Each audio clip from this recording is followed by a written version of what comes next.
about her book. Carla approaches homeland security and the difficult topics that she covers in that book with absolute moral clarity. And I think that is very important because there's no ambiguity whatsoever about any of the persons that whose experience she describes and attempts to analyze. A life is a life for her, and every human life is equal in its importance and in its need to be analyzed and understood. And this is what I would like to stress. It has been a great ethic experience for me to read her book. And so I'll let her speak about it now, in her own terms, but this is what I wanted to stress, this great moral clarity.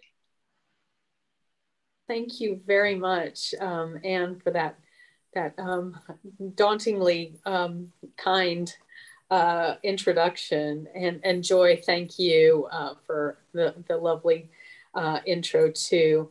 And Connie Board, I really appreciate your pulling this together with Joy, and I'm looking forward to this. So I think Anne has hit the nail on the head. I went into journalism and later writing books because I wanted to, in a way, slightly invert the Woodward Bernstein gotcha kind of journalism, which is tremendously important. But it also strikes me as a tremendously male version of how we go about understanding the world. It's it's tremendously important to, hold power up to scrutiny and to do a sort of gotcha journalism. I mean, I'm not reducing them to gotcha journalism, but there seems to me, particularly in a globalized world, to kind of invert that paradigm. There's a space for sitting down and trying to listen as hard as we possibly can to people who may hold beliefs that are different, and indeed, in the case of Homeland Security, even potentially repugnant to us, to try to sit and connect with people who have been constructed, whether rightly or not, as the other.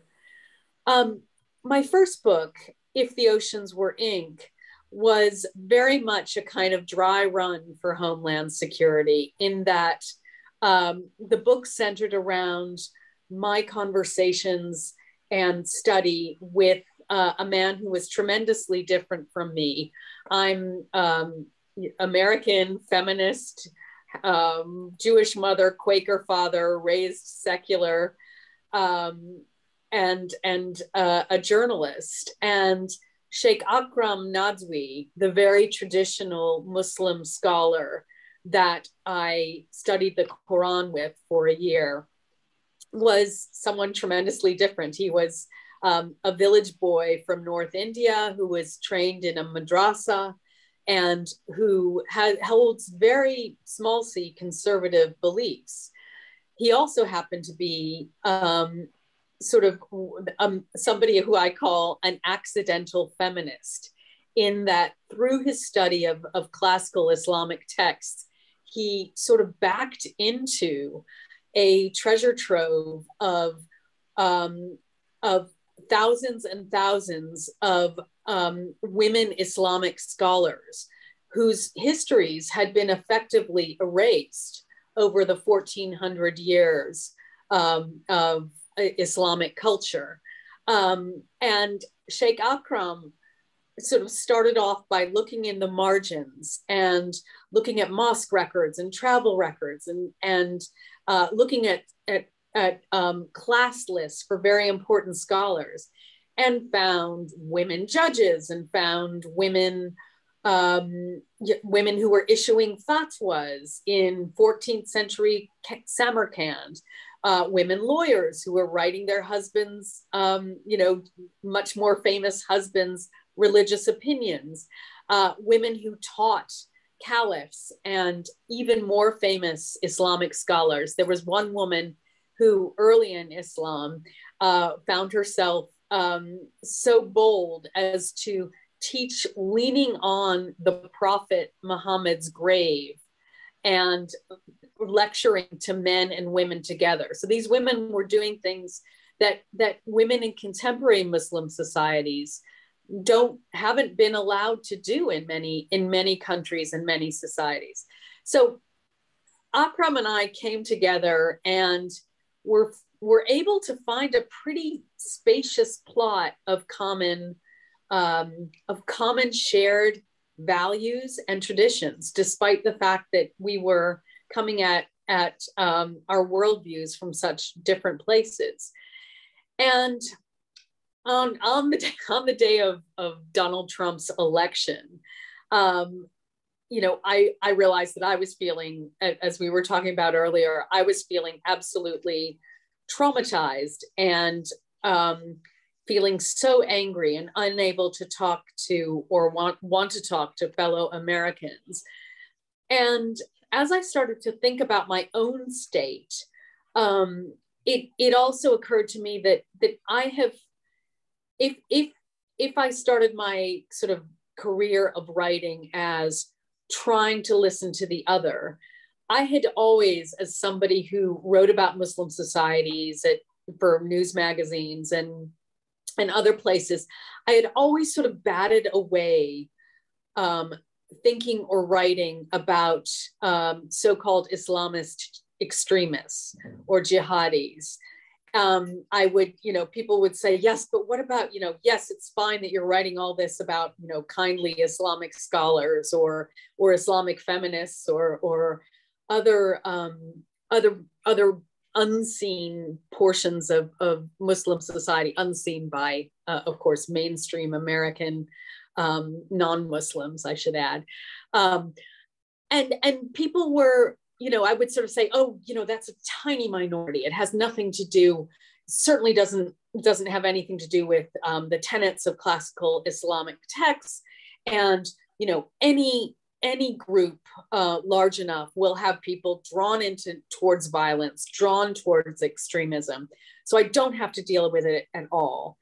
And the more I sort of thought about it, the more that was kind of a liberal sidestep of really getting to terms with these people that I sort of didn't want to see or think about. I wanted to, especially during the Trump campaign and during the post 9/11 era, I was like, let's talk about peace and pluralism in Islam. Let's talk about reconciliation. I don't want to see or hear, anything evil said. And it occurred to me that the really interesting thing to do would be to turn and face and dig down into the root causes of radicalism and see what I found. And see why people were drawn into this, and also see why and how various cultures and societies, including our own, including American society, were attempting to work with former extremists and draw them out. And I mostly concentrated on Muslim jihadis, but I also did some interviewing in Germany and in the Nordic countries of former neo-Nazis. And the further I sort of tried to chip away at this kind of very flat notion of the Islamic, quote unquote, terrorist, the more complex I found it.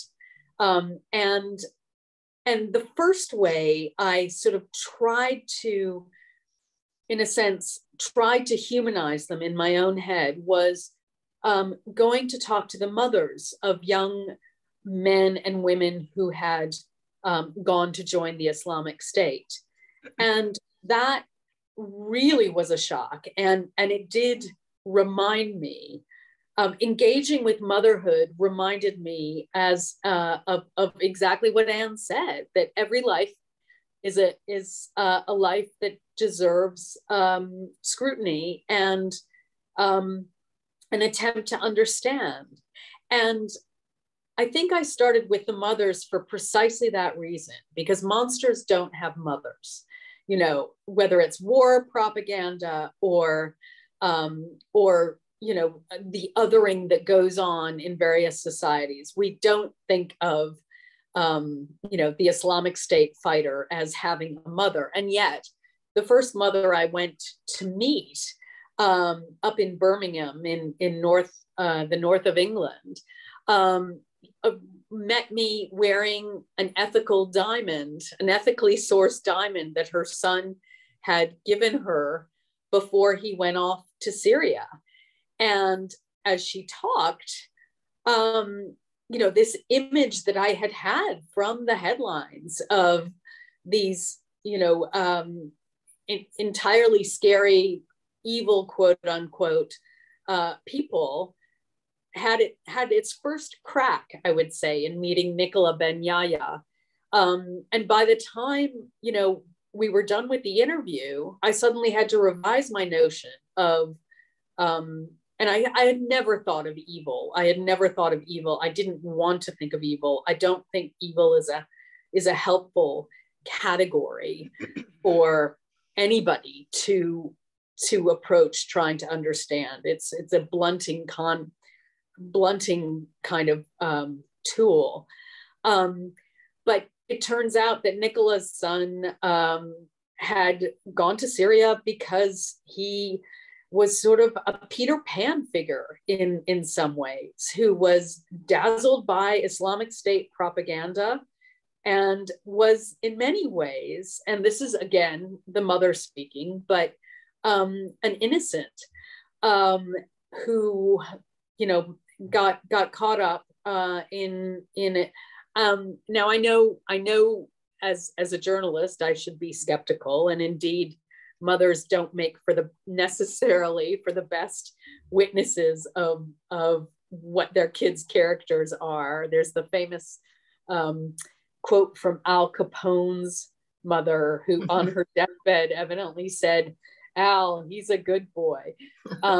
So, you know, I wasn't hoodwinked, I hope, but meeting Nicola was my first entry into the nuance and subtlety and difference of the sorts of forces that were pushing people towards violent extremism and pulling them into it.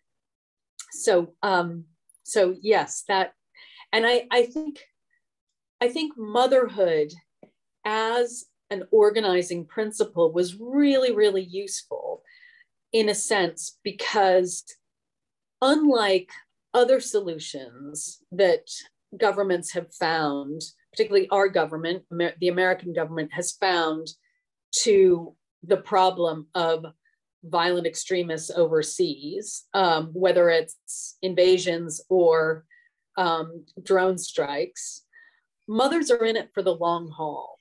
And mothers have a concept of these people as people, and they were people before they became terrorists. And of course, every mother I spoke to was desperate to think that if her son survived, there would be a time when they put terrorism behind them.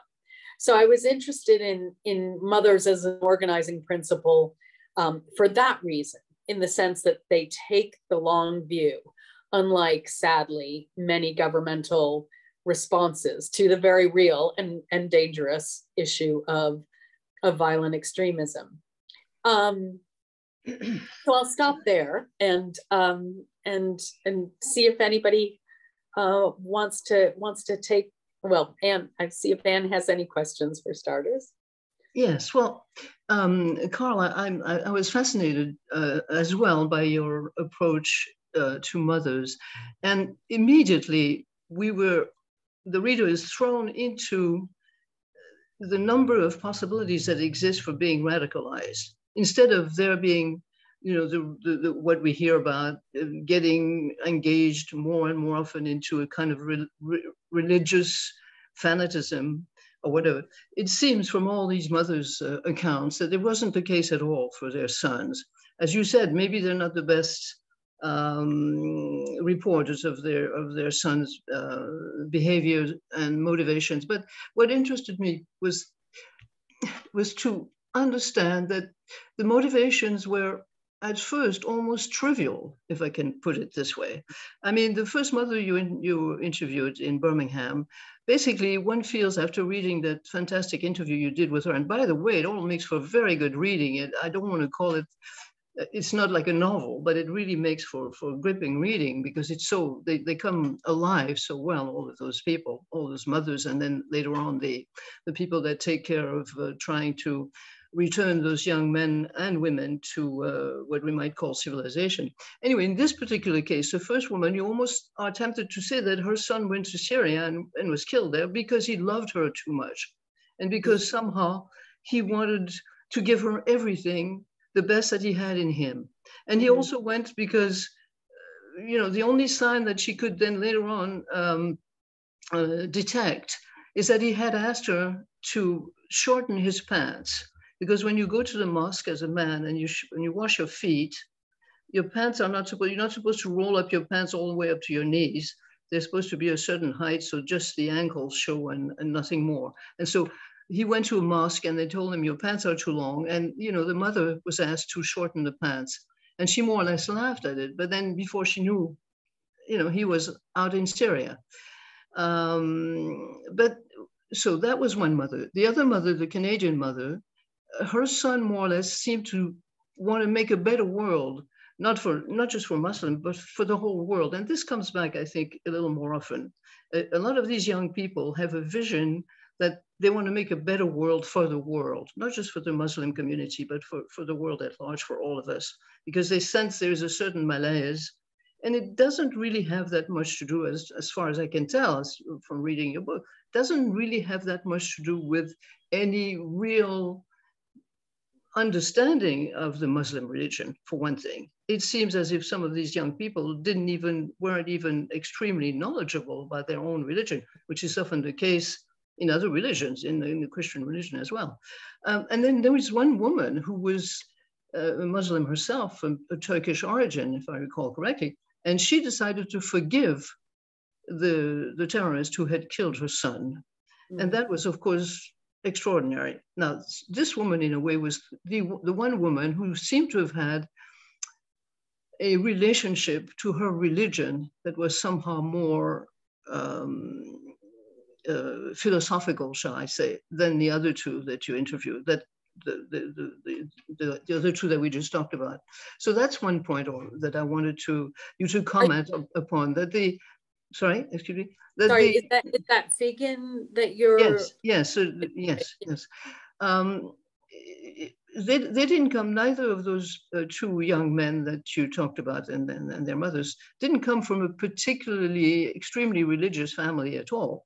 In fact, Nora, the lady in Birmingham, was a convert, if I'm not mistaken. She married an Algerian, and so again, it opens up all kinds of possibilities. And at the same time, of course, it makes it much more complex to understand what people become radicalized about. And what I got from it, and maybe you will confirm or not this, what I got from it is that I might be tempted to say that it was, a lot of it is done out of love, a certain kind of love that they want to project, onto the world, onto their mothers in this case, or onto the world. And of course, they're totally mistaken. And then you go on, and we'll get to that later on. You go on to how mistaken some people really are about all those things, and then they find out when they get there and understand what terrorism is all about. But there is that component that at least I didn't expect to find in a book about extremism and radicalization. There's this component of wanting to make the world a better place. Absolutely. Am I right? Or? Yeah. I mean, I'm fascinated that you phrased it as love, because I hadn't thought of it that way, but it's really, really interesting that, and I'll have to think about that. Certainly there have been some studies that suggest that you know, people who get involved in violent extremism has a tremendous amount of empathy. Their feelings are very strong, and they identify with the people they want to help or save. That's one thing. The problem is, of course, then when the empathy isn't extended and there's an in-group and an out-group, but that is quite complex, I think. The other thing is that you're absolutely right. A lot of the reasons that people get involved are quite banal in some ways. And one of the things I wanted to think about was, you know, Hannah Arendt taught us about the banality of Nazi evil, but because of the way that the media and politicians, not just populists, I would say, but that the phrasing of the Islamist terrorist in the post 9/11 world, Western world, has been that they are evil, they are other, they are the bad guys. And, you know, I'm not denying the badness of many of them, but it has prevented us from digging down and seeing the banality of a lot of these people who were drawn into Al-Qaeda or into the Islamic State later. And that to me is really important, I think, to see, you know, there's an interesting, you're right also to say that a lot of them aren't tremendously religious. And there's a debate within the academic community about how important ideology is. As John Horgan, who's one of the leading scholars of terrorism, he's at, I think, Georgia State, but he says it's a nut we haven't quite cracked. And his idea is that a lot of, particularly the younger followers, don't join because of ideology, but they may get ideology later on after they've joined and are sort of indoctrinated on the battlefield or in the small group. But the initial impetuses for a lot of these people are, quite frankly, garden variety human needs. The wish to belong, the wish for excitement, the wish for transcendence, boredom. And I'm not excusing the, I'm not saying they shouldn't face the consequences. I'm not saying they shouldn't, we should not condemn.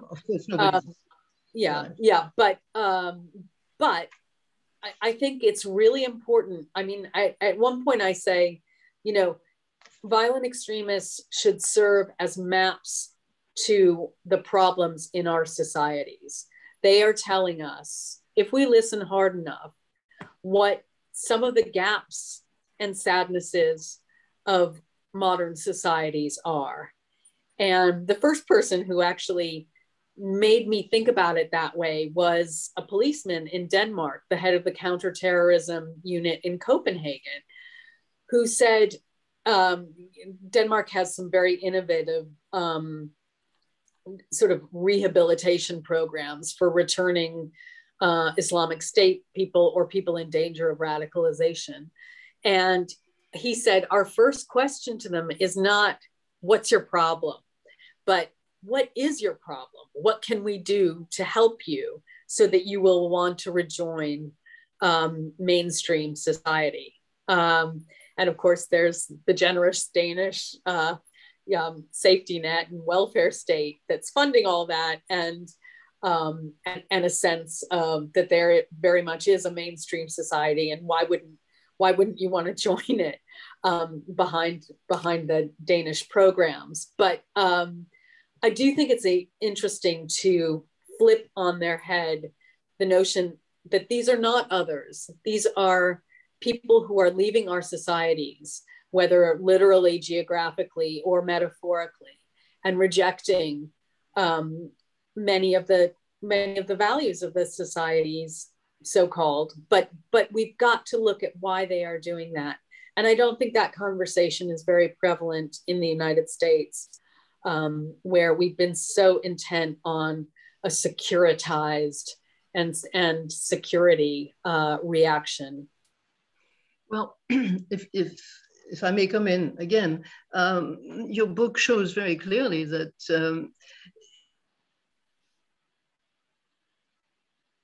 those people do belong to our society, but because the problems, or rather the views of our society are so diverse and so multiple, then the problem is only compounded, by that. In other words, you cannot focus on one or two or three reasons, be they trivial, be they important, be they religious, be they ideological, be they political, be they even economic.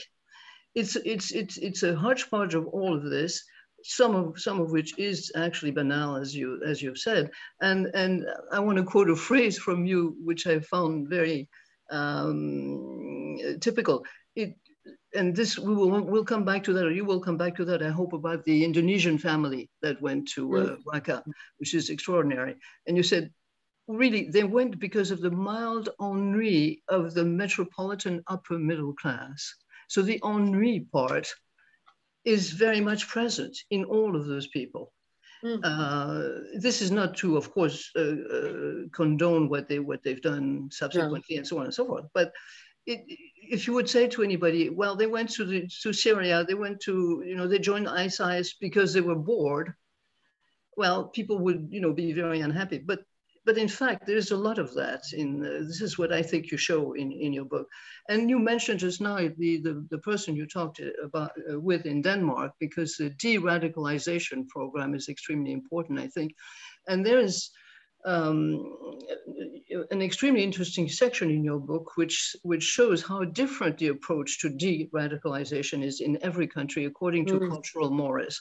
And that's actually even fun, because as far as France is concerned, I'll come back to Denmark in a minute, but France is using, according to you, the Proust-Madeleine cure, if I can call it that. And for those of you who wouldn't know it, Proust, one of the greatest French writers that ever lived, dips a madeleine, which is a little cookie, into a teacup when he is at his aunt's place.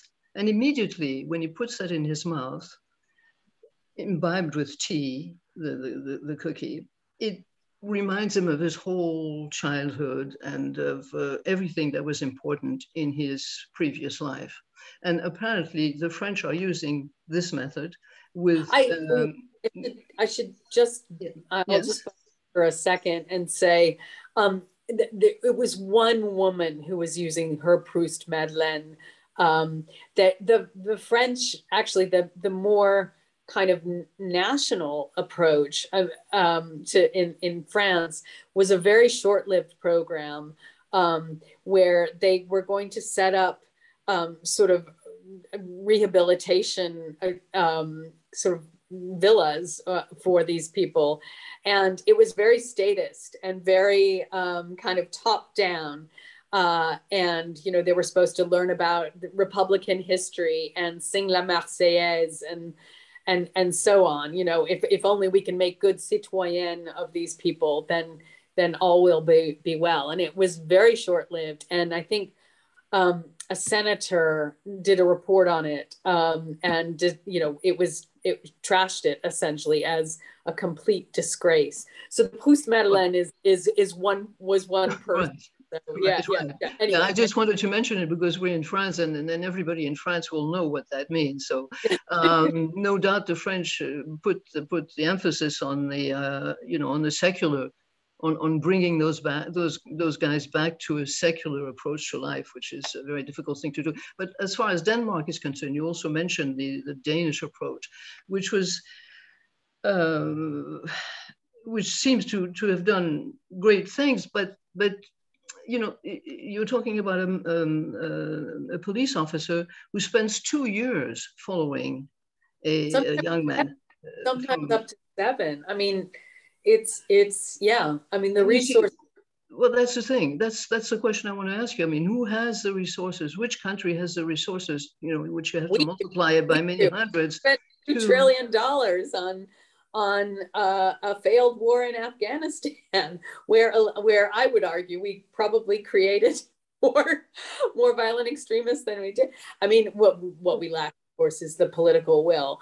But yeah, I mean, it's a question of where one wants to spend one's money. For $2 trillion, you can have an awful lot of counseling sessions and conversation spaces and rehabilitation programs. So we've got it. We just don't want to spend it. It's like healthcare. I mean, you know. Right, right. No, I agree with you 100%. But in fact, my question was to have you react this way, because we do. I mean, the United States has the resources. I'm not sure that many other countries have that kind of resource, because you also need the psychological resource on the part of those policemen or police women who will be committed to following a young man or woman coming back, having presumably committed terrorist act. You have to have the commitment, the psychological commitment on the part of the people themselves for 2 years. You mentioned 2 years in the case of this young Somali man in Denmark. Somali man in I think in Minneapolis, and that was 2 years. It was, it's as long as a piece of string, as the Brits say here. You know, you really have to, like a mother, be committed to the long haul, because you know it can take a long time.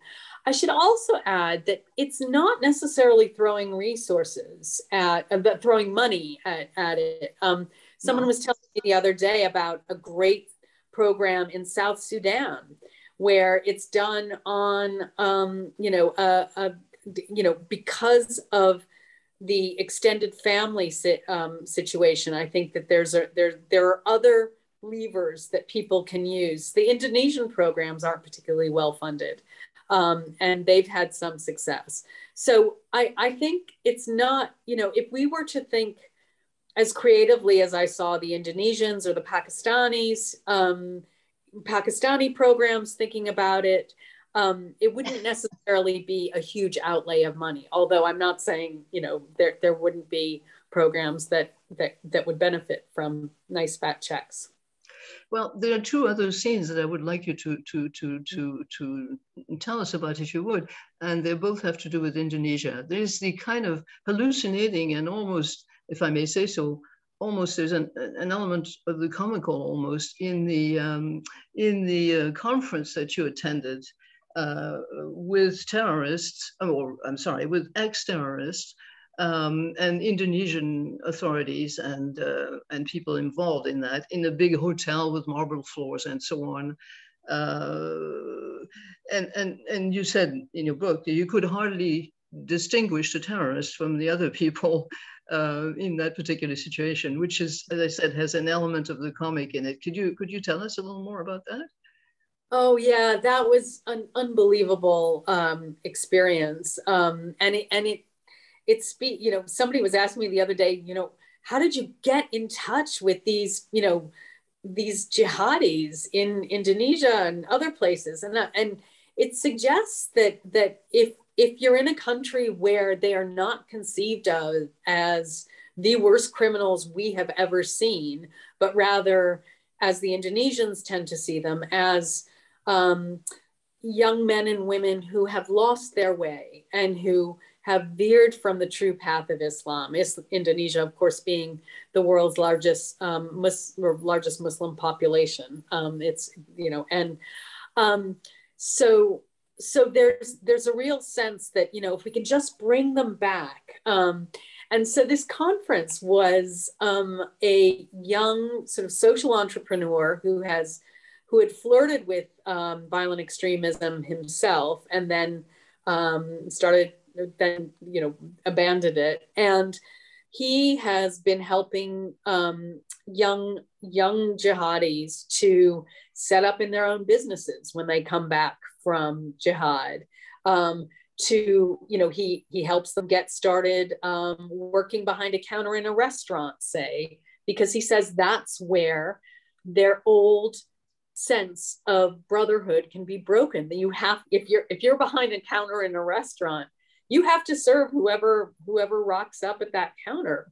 And I taught one former jihadi said, you know, here I was suddenly serving, you know, beefsteak to Christians and serving it to police officers, and I began to see their humanity. So anyway, I'm sorry, I'm sidetracked, but this conference was opened by Huda, who's a very charismatic social entrepreneur, by saying, we have 4 generations of jihadis in this room. And he went around I mean, it really was a bit like, you know, being on Oprah or something, like this sense of, you know, we're going to call out people in the audience, and they sort of waved. And he started with the graybeards who had gone for jihad in Afghanistan in the 80s, and then the slightly younger folks who were in jihad in the Philippines and in sectarian violence, and then he finished by saying, and just back from the Islamic State, we have Danya, or we have Afifa, who went with her whole family and has just come back. And this young woman, Afifa, you know, sort of waved and sort of looked like a prom queen in a bright orange hijab, and was sort of and the amazing thing was, you know, all these people had paid their debts to their communities in the eyes of the Indonesian government. They had either been in jail or been in a rehabilitation center after returning from the Islamic State, and they were there. And Huda, this entrepreneur's idea was, you had to channel the very things that had sent them there in the first place. And you had to channel these antisocial activities into pro-social activities. So we had a workshop on how to sort of craft a TED style talk, where these young men and women were taught how to tell their own life stories. And then we had an entrepreneur come and speak to them, because as Huda says, a lot of these jihadis are very entrepreneurial. They want to do things, they want to help, they want to get involved. And if you can just somehow get them hooked up with business or helping people, they are in a pro-social way. They are they are moved away from violent extremism. And he had brought over, and his third idea was, it was very important to break up their old social networks, because a lot of people join jihad simply because they fall in with a gang of guys who is, you know, off to this exciting foreign war. And so the really important thing was to bring in, say he brought in 20 academics from universities, and tried to mix them up. And he had this sort of bizarre Secret Santa style system where he would pair a jihadi with an academic or a normal conference participant, a non-jihadi, not normal.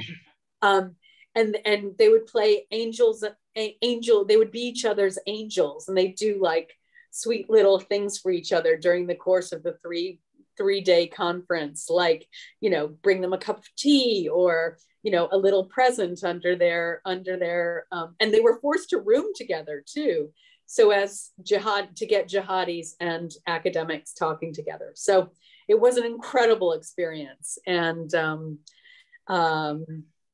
yeah, one of the high points of my reporting. And although it was also the place that I sort of hit bedrock in terms of my own empathy and my own eagerness to hear everybody's stories, because there was one guy there who I, in my mind, started calling the beheader, because on the first day of the conference, my translator leaned over to me and said, "See that guy over there? He was involved in a very famous case where he masterminded the beheading of 2 Christian schoolgirls, girls, my daughter's ages. And he'd served his time in prison and was now out, and actually is now a professor teaches at an Islamic seminary somewhere in Indonesia. And everybody else I could stand, I could listen to and try to understand. And this guy, my stomach just contracted, and I could not talk to him. And I sort of avoided him the entire conference. And on the last day, when everybody had sort of cleared out, I found myself waiting for the elevator, and who should show up but this guy. And I literally physically felt ill, and my knees were weak, and we made small talk. And, if I had been doing my job as a journalist, I would have asked him, because I'm sure he has a story too. I'm sure there is some backstory that, would at least shed some light on why somebody does these terrible things. But it's the one time I really couldn't go there in the course of reporting.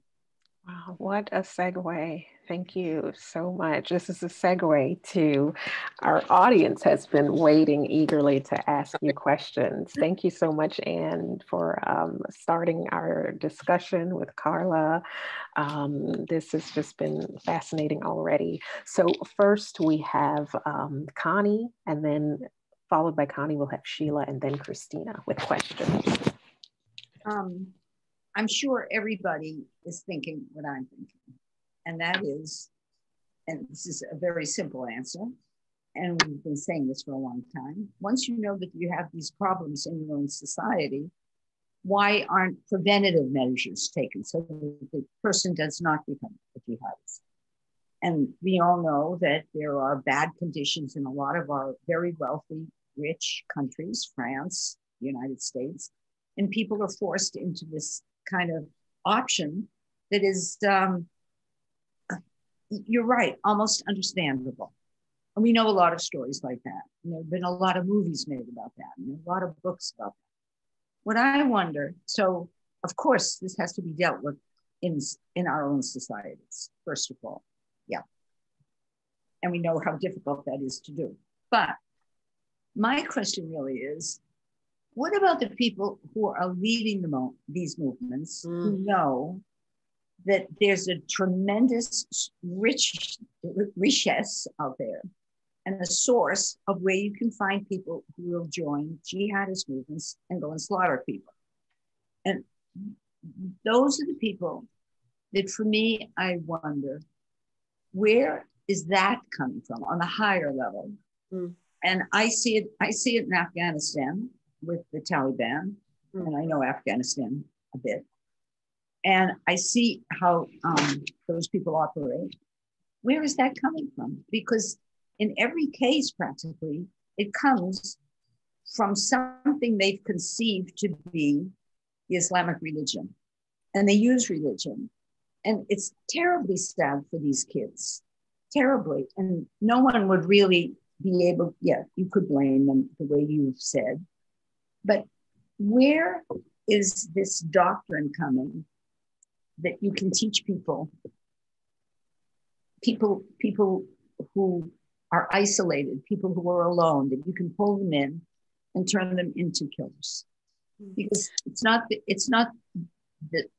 people in the society that who leave their isolation and their desperation that are the most and so vulnerable that trouble me, but more the bigger organizations who are leading this. And by the way, it's very interesting to know that a lot of people become radicalized when they go to jail. We know that. We've seen exactly so many results about that. So they're really down and out, and then they think that they can find a better solution. But who's at the top? And why do they always talk about religion? Why did they say that women shouldn't be doing X, Y, and Z? Why is it so repressive? What is this philosophy that is so repressive that it can lead to situations like we're seeing right now? Well, I mean, there's the old saw about all politics is local.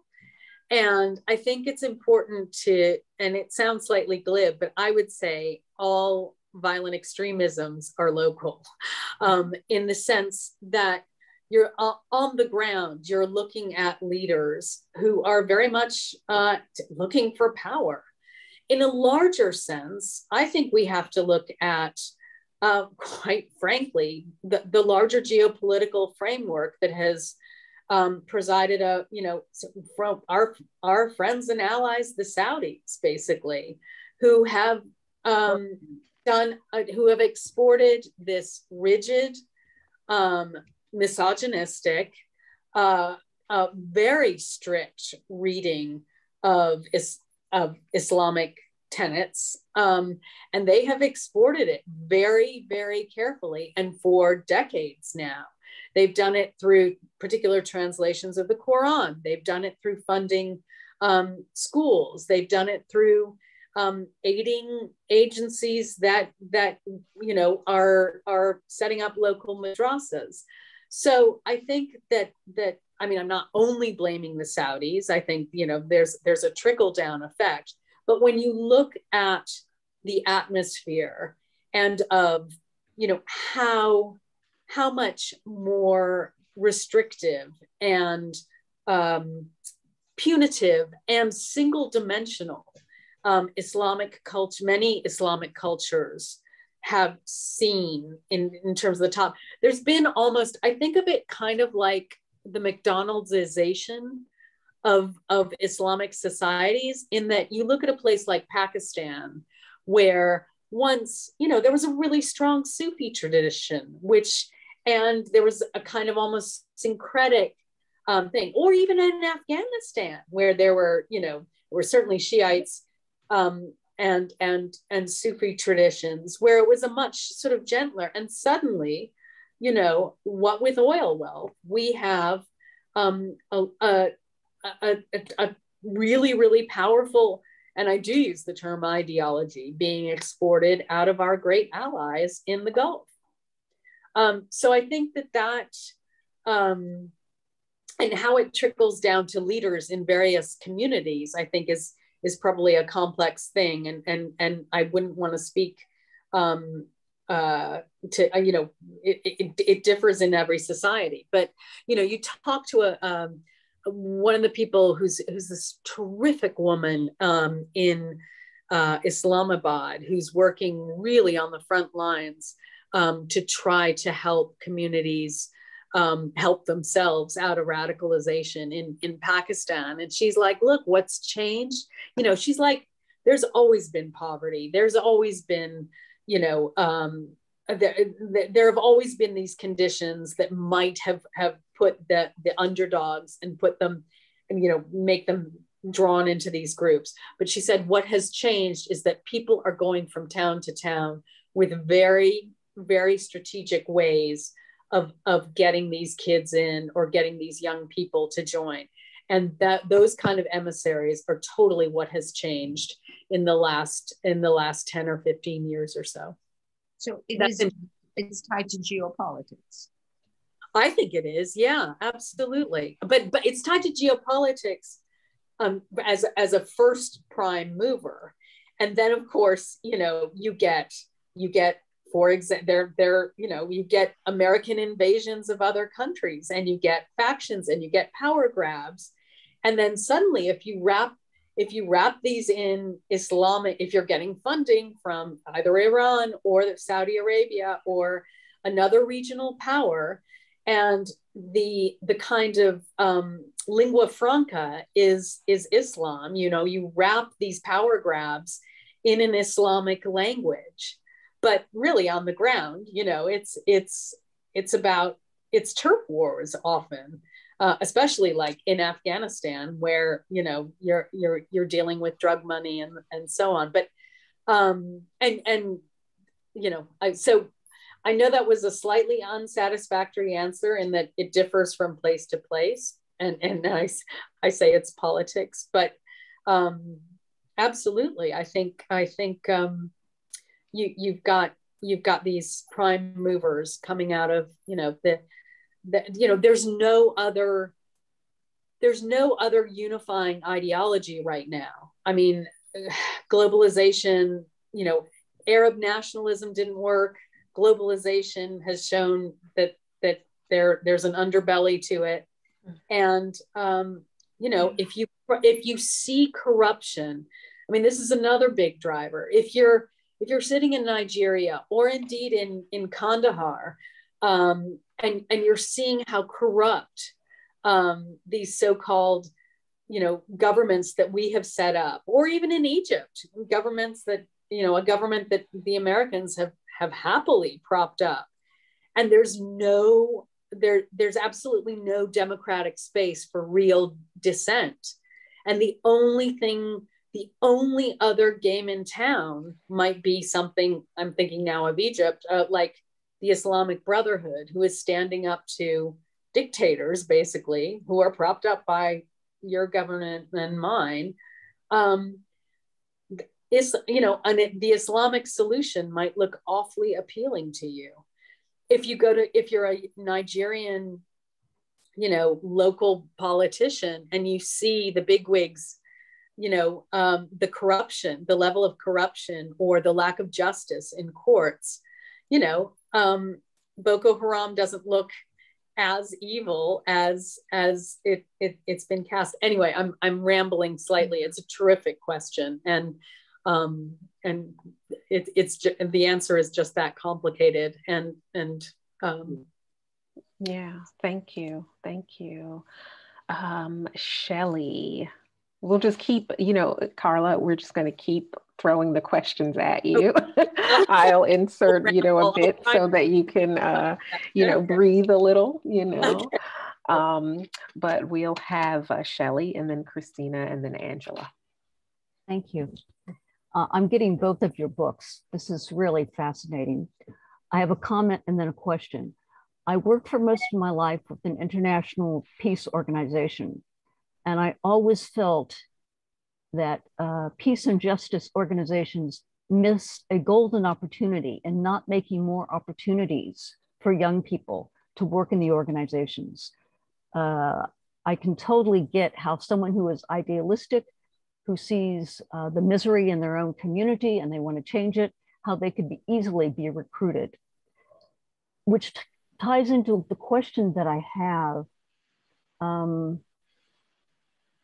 Are the communities in the neighborhoods that ex-jihadis come from, how do they respond when the young people come back? Oh, that is such a great question, because the really successful rehabilitation programs are thinking about that as much as they are trying to help the individual person.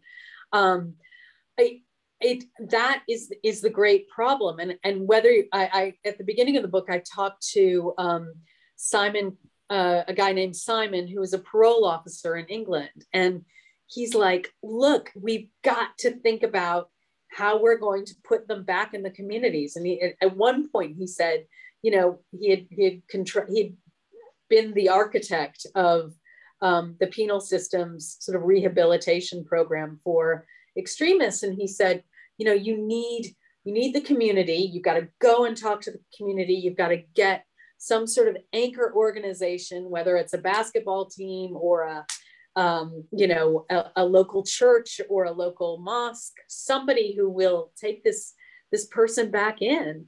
And that's absolutely true. What the de-radicalization program that's often cited as sort of the most successful de-radicalization program, which is actually in the Swat Valley in Pakistan.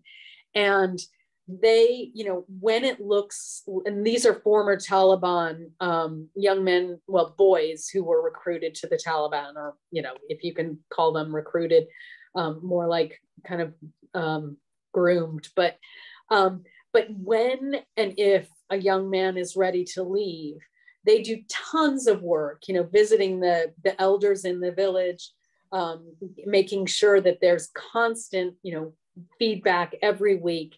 It's got to happen. And it can last for years and years and years.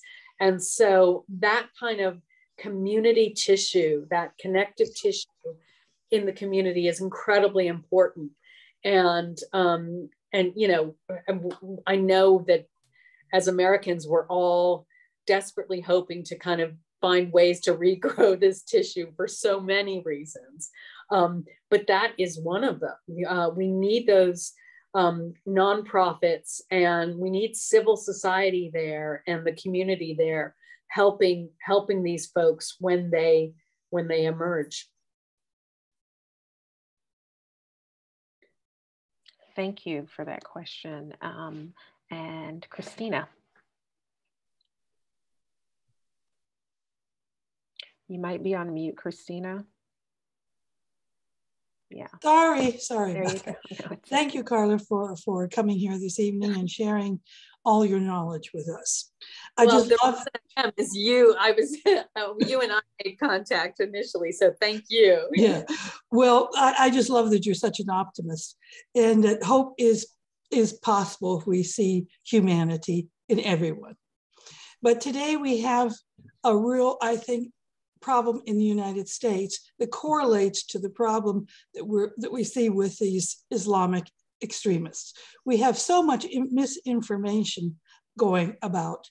And I just would like to ask you as a journalist, how can we combat, I think, this misinformation? Because I think that is a root of a lot of difficulties that the United States is experiencing right now. Absolutely. I mean, you know, the Facebook hearings is you know, right now in Congress, certainly reminding us of that. I mean, I don't have a single idea. What I do see is that we need to think really, really holistically about ways to make new connections. Looking in places that we wouldn't ordinarily look. And I'm thinking about two things. One, the built environment in the United States, and the other, the work culture. I'm thinking about this because, and this is more sort of blue sky thinking, as they say here in Britain, but one thing that seems to me that has happened in the last 20 years that nobody is connecting to the rise in extremisms in the States is people are working so hard that they have no connections to anybody else except their own, you know, living rooms and their own screens and their work. And so there's, you know, all the institutions, and I don't mean to idealize Norman Rockwell 1950s, early 60s, but say what you will about the horrors for a lot of members of you know, the United States back then. There were institutions that people got involved in that had nothing to do with their work, but now because of economic circumstances, or even, you know, people at both ends of the socioeconomic spectrum have no hinterland that puts them in connection with people who are really different from themselves. And so I think we've got to think about that as a really optimistic model on a very local level. I always think about Mechelen, which is the last chapter in the book, which is this tiny, not tiny, it's a city of 95,000 people just outside of Brussels, with a really visionary mayor who, even right after like the Brussels attacks, you know, was thinking about ways to draw the community together, whether it was desecuritizing the police force, or, you know, having the police force figure out ways to try to keep people safe but not show it in too aggressive a manner, or speed dating, which is having, you know, they have like 145 nationalities in this town in Belgium,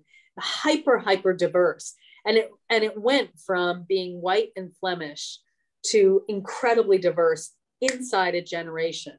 And when he took office, there was a third of the town had voted for a far right party because of the attraction of nativism, and he has managed in some ways to get people to face this hyper diverse present, as he puts it, that they are all living in, whether it's him who, you know, has been in Mechelen, his family's been in Mechelen for 19 generations, or, you know, an Afghan refugee who arrived 2 weeks ago. He's like, look, we're all Mechelenars and we're all going to work together. And that kind of vision, I think, I know we're right up against the misinformation now. And I, you know, it's marbled into the fabric of our democracy, and brighter people than I are, you know, wondering how to do it. But I also think we need to look at sort of more old-fashioned methods, as well as thinking about tech and disinformation, because only through talking to people who are absolutely different from ourselves are we going to get out of the mess that we are in. So. Wow, what an interesting connection between how our work lives, our busyness, and not being able to have those other spaces, auxiliary spaces where we can be with other people. So interesting. I've never heard that as a way to combat misinformation. So we have Angela and then Sheila for questions. And you know what, Sheila, no, that's okay. Yeah, Angela and then Sheila. Okay, yeah. I can't wait to read your book. It sounds totally fascinating. Last year, we had a guest named Christian Piccolini. Oh, He was a right-wing extremist in America, and what he said was so similar to what his parents were immigrants, and they worked 3 jobs. They had no time for him, and the sort of neo-Nazis had all the time in the world for him. Mm-hmm. And basically, yeah. And what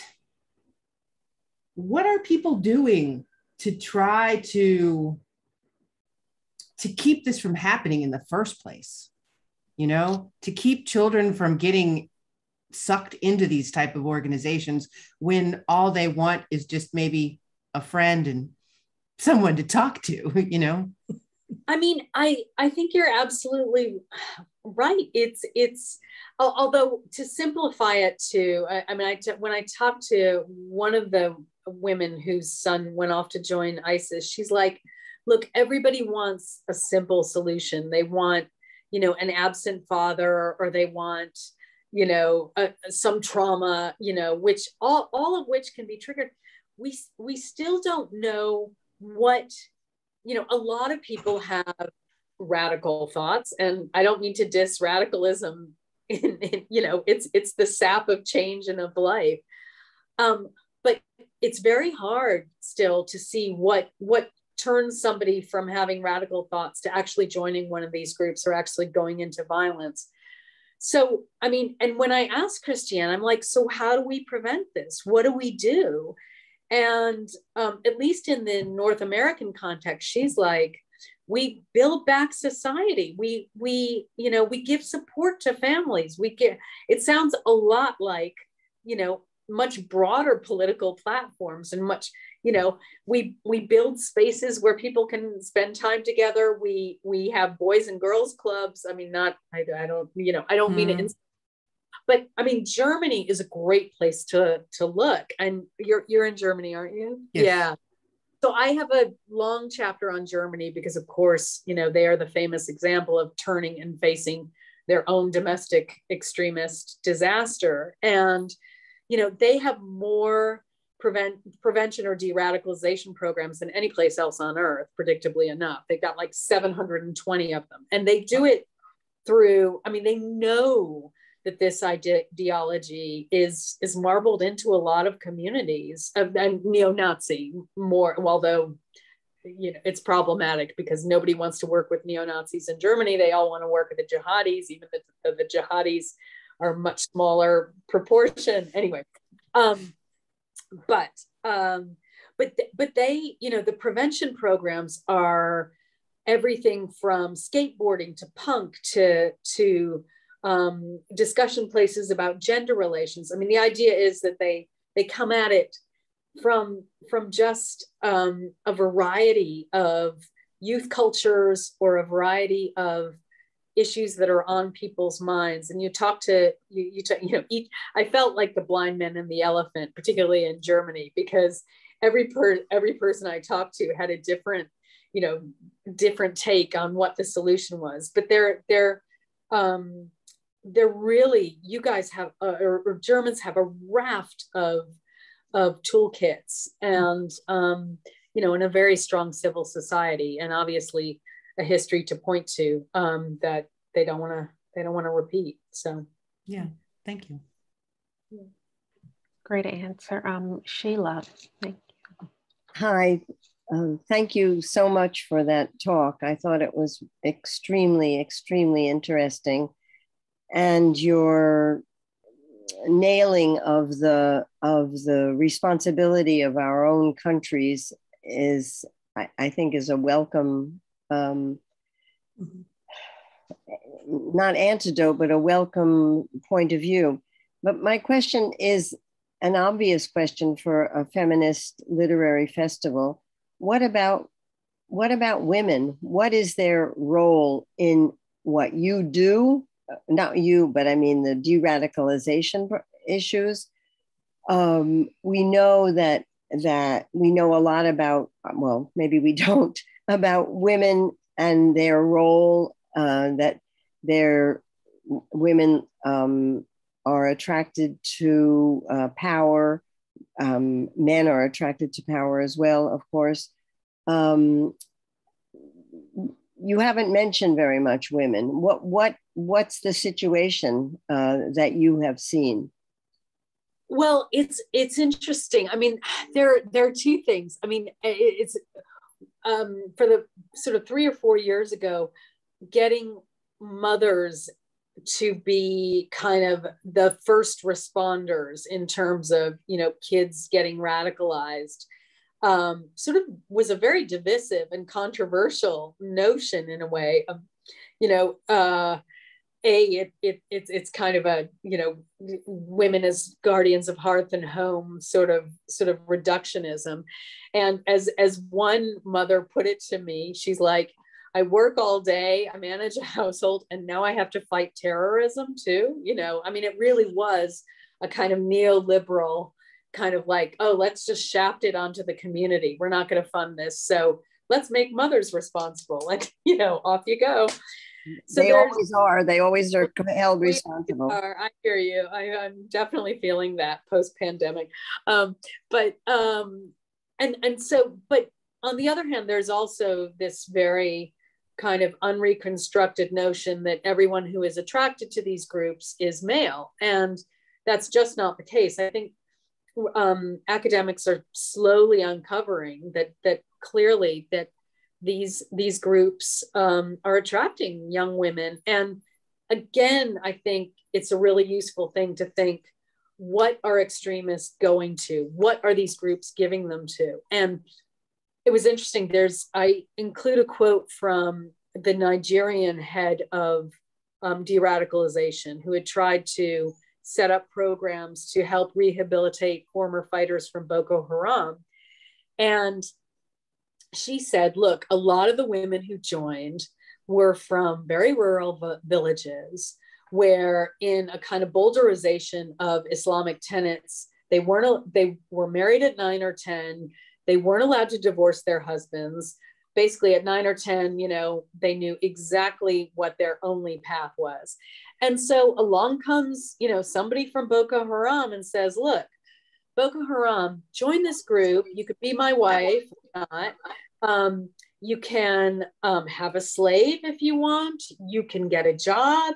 You can make bombs. You can be a roadside bureaucrat, and you can divorce your husband if you're not happy in the marriage. And so, in other words, they were given a lot more freedom with the violent extremists than they'd been offered in their traditional villages.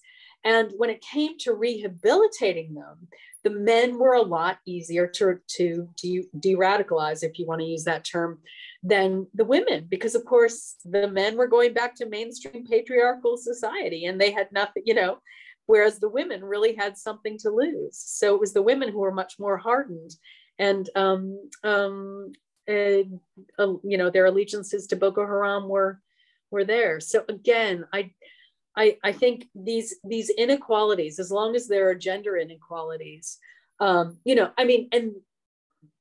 Islamic State was, well, anyway, I could go on and on, but I do think, people underestimate how attractive these groups can seem to women, particularly Western women joining the Islamic State, where there were very persuasive blogs and online recruiters, promising this weird mix of kind of erotic promise and, a pioneer ethic of these fighters need women and we're starting a new, it's a new frontier. We're starting this. And whether it was that or, a job at IKEA, I know which one I would pick. So, not really, but you know what I'm saying.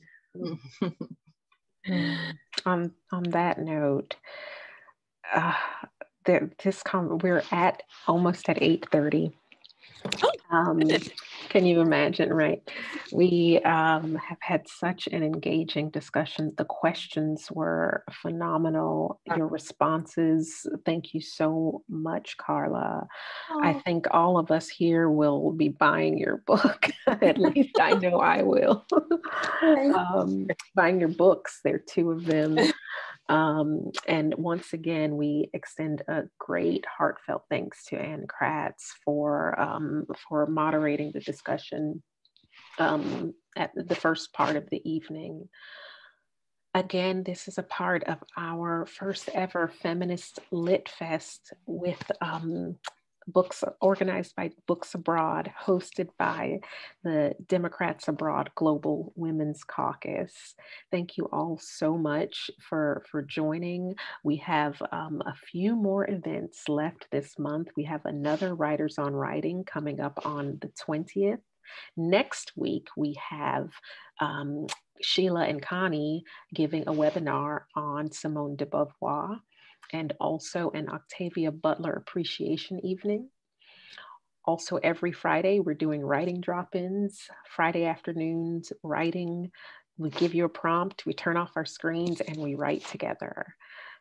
So far, everything has just been, I've been blown away. I've been blown away, though we're small groups so far. As I said at the beginning, people have Zoom fatigue. We're like 2 years now, almost 2 years living a virtual life, so it's difficult. It's not for lack of trying, it's not for lack of interest. So we're small groups, but even though we're small, we bring great energy, great minds, great creativity.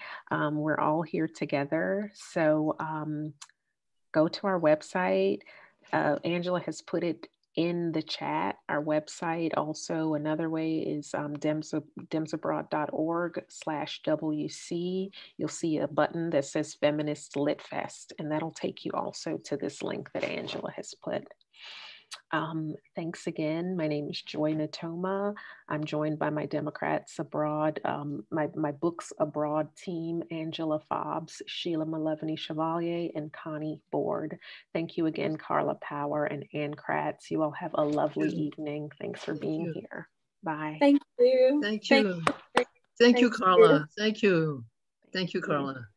Thank you all. Thanks for the great questions, and everybody else, and Joy and Connie for hosting. And I hope I will be back as a listener rather than yammering on. So. We would love to have you. I wish we could keep having you yammer on. This has just been amazing. So many things. Open my eyes. Yeah. Great audience. Thank you. Again, you all. Thanks again. Bye-bye. Bye. Bye, everyone. Bye.